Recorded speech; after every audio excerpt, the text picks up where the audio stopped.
Hiru urterekin irakurmena laguntzeko landu ahal ditugun hiru alor azalduko ditut. Alde batetik, lehenengo soinuak landu ahal ditugu. Lehenengo soinuak zeintzu dira, onomatopeiak. Animalien soinuak, garraioenak, kaleko soinuak, bai? Hoiek kinestemekin lagundu ahal ditugu. Beste alde batetik, kontzientzia lexikoa lagundu dezakegu ere. Kontzientzia lexikoa zer da? Esaldi baten hitzak txalotzea. Eta gero 4 urtekin silabak txalotuko ditugunez, HH-irun komen igual txalo handiak edo txaloak goran ematea. Hola aurren urterako ja, txalo txikiak emango ditugu. Orduan, adibidez, gaur ekarri dut holako esalditxo batzuk, bai, emozioenak, hauek dituzue HH-iruko estimulazio karpetan, bale, egin daia, behar badituzue. Adibidez, harrituta nago edo haserre nago, bai, txalotuko genuke horrela. Haserre nago, bai, hori da kontzientzia lexikoa. Eta azkeneko alorra hiztegia.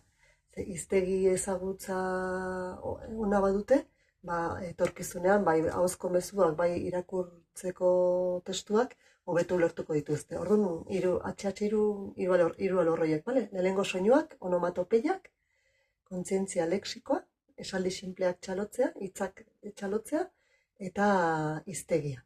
Bale? Hiztegiaren barruan, landuko dugu batez ere sustantiboak eta adjetiboak. HH-irun. Eta egingo duguna da, ipuinaren bidez, hiztegia izendatzea eskatuko diogu, eta gero gure laguntzaz hitz hori, aukeratu dugun hitza, pixkat deskribatu egingo dugu. Gure proposamena da, irakurketaren oinarriak ipuinaren momentuan lantzea. Orduan nola landu dezakegu hau ipuinarekin batera? Ni gaur, ipuina osorik kontatuko, baina aukeratu dut eskularru galdua. Kasu honetan irudi bidezko ipuin bada, ahoz kontatzen da, bai? Ez da irakurtzen, bakarrik ahoz kontatzen da.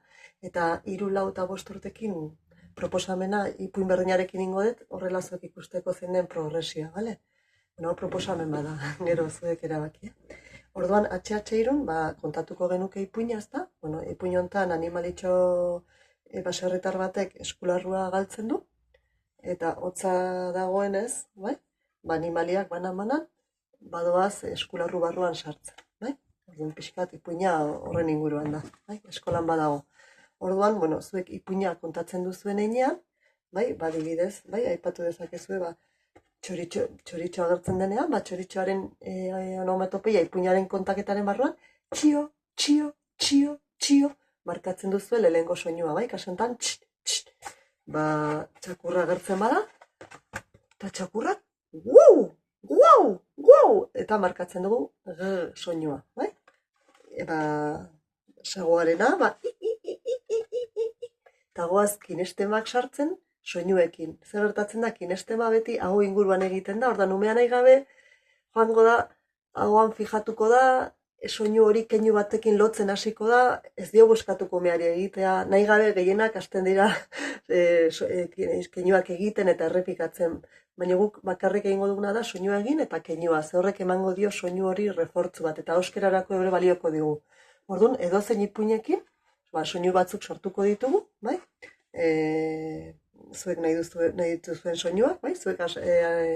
Zuei ondo tortzen zaizkizuenak, eta kinestemarekin lagunduko dugu. Hori izango zen, lehenengo lanketa, hori edozein ipuinekin egin leke.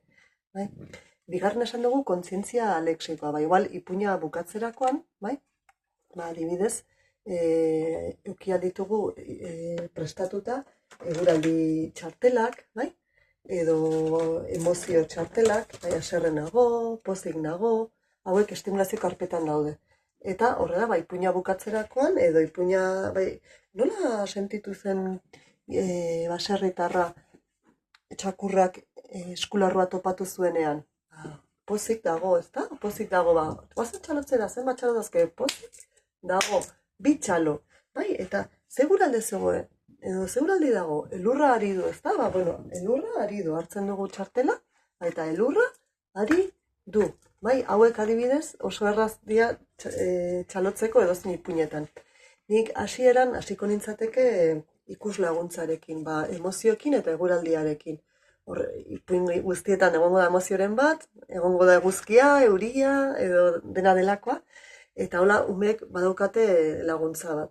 Eta ia aurrerago, pixkat entrenatuta daudenean, udaberri aldera edo, baina igual ikus laguntza gabe txalotua dituzu ez zuen dituzuen esaldi sinpleak. Bi, hiru, lau hitzekoa igual, bai, bi hiru hitzekin edo ondo dago, bai. Eta orduan hori izango zen, bai, bigarren lanketa. Eta azkeneko lanketa, hiztegiaren lanketa izango da, ezta? 3 urtekin, oraindik egingo duna da izendatu. Kasu honetan hemen, arropak izendatu alditugu, neguko arropak, ezta? Botak, berokia, txanoa, eskularrua, bai? Hasieran guk kontatu dezakegu ipuina, normal kontatu, eta gero berriro itzuli, eta ze galdu zen, bai? Eskularrua, bai? Eta, izendatuko dugu zer daukan jantzita? Eta guk sakatu eta ikutu eta beraiek izendatzea, bai?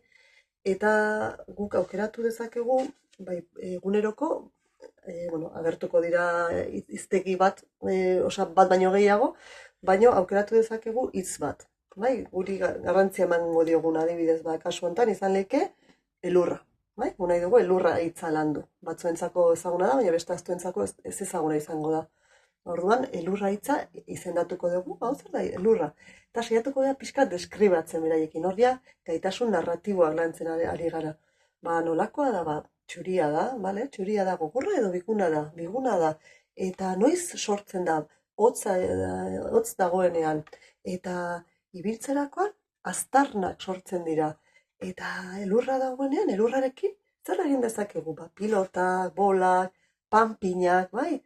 Eta, bukatzeko, pixkat gu beraiekin deskribapen hori egin eta gero, beraien laguntzaz, bukaeran, esan dezakegu, elurra, txuria da, hotza egiten duenea sortzen da, panpinak eta bolak egin ditzakegu, eta ibiltzerakoan aztarnak sortzen dira. Hor definizio bat egiten dugu, deskribapen bat, eta hor, gaitasun narratiboa lantzen gaude. Hori izango zen pixka atxatxirukorako ipuinerako proposamena, bale? Onomatopeiak kinestemekin lagunduta, markatu ondo, bai, esageratu pixka, zeraiek imitatzen saiatzen dira, kontzientzia leksikoa, eguraldia eta emozioak, edo, aurrera gozuek ikusten dituzuen salditxoak, eta azkenik, hiztegi bat. Batez ere, substantiboak eta adjetiboak, bai, landuko ditugu, eta zuek egin dezakezue, aukeraketa bat, ipuin bakoitzeko, hitz bat edo bi importantenak horiek landu, eta horiek deskribatu. Eta hori izango zen.